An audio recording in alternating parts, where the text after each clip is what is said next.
प्रभु यीशु मसीह के मधुर और मीठे नाम में आज दिनांक 6 मई दिन शनिवार को हम आप सब श्रोताओं का हार्दिक स्वागत करते हैं। आज के दिन के लिए जो वचन है लिया गया है मत्ती रचित सुसमाचार उसका 17 अध्याय 3 पद। और देखो मूसा और एलिया उसके साथ बातें करते हुए उन्हें दिखाई दिए।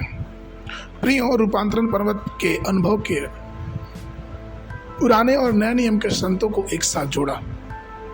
यह उन संतों को भी एक साथ लाया जो मृत थे और जो जीवित थे, वे जो स्वर्ग में चढ़ गए थे और वे अब भी अपनी संसारिक सेवकाई में थे। यह वास्तव में इतना अद्भुत एक साथ आना कैसा ही अद्भुत होगा।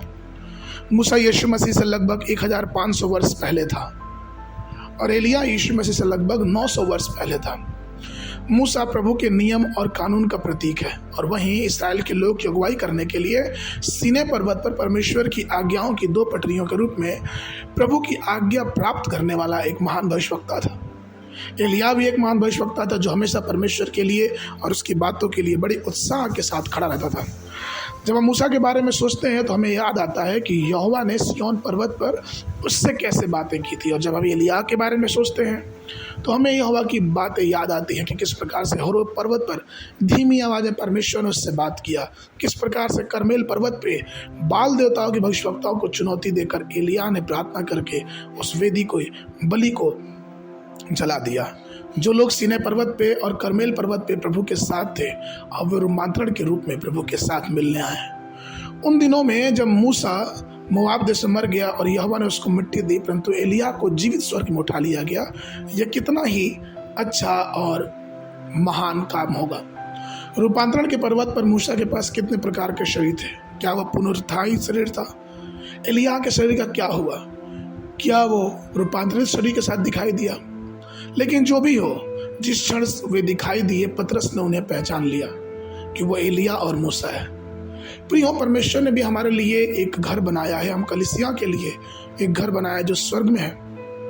उस समय हम भी उस अनंत काल के लिए रहने के लिए तैयार रहें कि जब हम वहाँ पे जाएं तो एलिया और मूसा के समान परमेश्वर के साथ संगति और सहभागिता करें, जिससे हमारा जीवन परमेश्वर के लिए स्तुति और परमेश्वर के लिए महिमा का कारण हो सके।